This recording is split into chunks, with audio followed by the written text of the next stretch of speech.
For more than a decade of our lives, we go to school. We learn math, science, history. We're taught how to be good students and eventually how to be good employees. But have you ever stopped to think about the one system that quietly shapes almost every decision you make, every opportunity you have, that you never actually had a class on? That system is money. And I don't just mean how to earn a paycheck. I mean the system itself, how it moves, where it flows, and how it controls outcomes.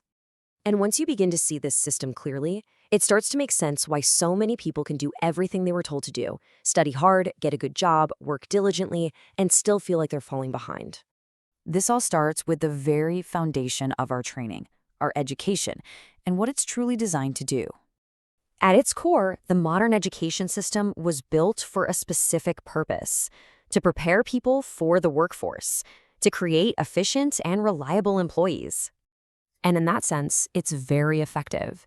It teaches us how to follow instructions, how to meet deadlines, and how to perform assigned tasks. And make no mistake, these are valuable skills to have. But the danger lies in what is omitted. There are no classes on how money actually flows through the economy, no real education on how debt works as either a tool or a trap, and certainly no lessons on the power of compounding or the most important rule of all, that the system is built to reward ownership. So the result is predictable. We graduate knowing how to work for money, but we have almost no idea how money itself works. This huge gap in our knowledge creates a vacuum, and it gets filled by a very common but deeply flawed mental model about money. Most people operate on this simple linear track. You go to work, you earn your pay, you try to save what's left, and then you repeat that cycle for 40 years. It feels safe, it feels responsible. But this model mistakes what money is. Money isn't just a reward for labor. It is a system of movement. It's a structure that defines where value flows, who directs it, and ultimately who benefits most from that flow. And if you don't see it as a system, you fall into a trap. You start to confuse sheer effort with actual progress, believing that just working harder is the only way forward. So, if the work-earned-save model is an incomplete picture, what does the real system look like? Well, it operates on three fundamental forces. The first force is ownership. The entire system is structured to reward those who own assets far more than those who simply perform tasks. Just think of a landlord who owns a building versus an electrician who fixes a wire in it. The electrician is paid once for their time. The owner is paid every single month simply for owning the asset.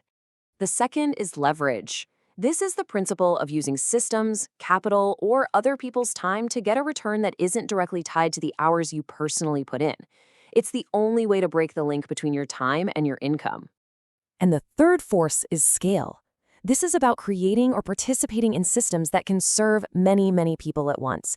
It's what allows for exponential growth instead of the slow, linear climb of a salary. And right there, you see the two paths. Linear income relies on your time and you're paid once for your work. Exponential income comes from controlling systems where you can be paid repeatedly from assets. The system doesn't reward the hardest worker. It rewards the person who is positioned correctly. This is why two people can put in the exact same amount of effort and end up in vastly different financial places.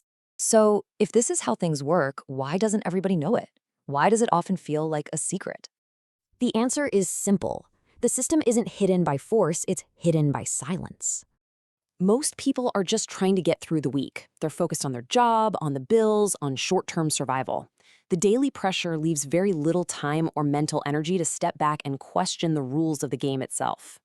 But here's the good news. Seeing this system doesn't require a genius IQ. It just requires one fundamental shift in perspective. It's about changing the question you ask. The old question is, how do I earn more? The new, more powerful question is, how does money move? The moment you start asking that, your focus shifts.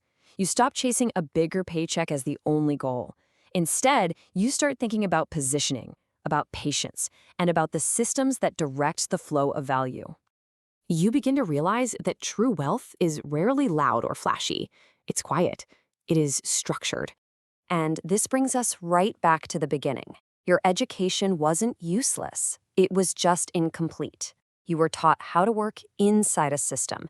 You just weren't taught how the system itself works. But once you understand that simple difference, money starts to feel less like a mystery and more like a map.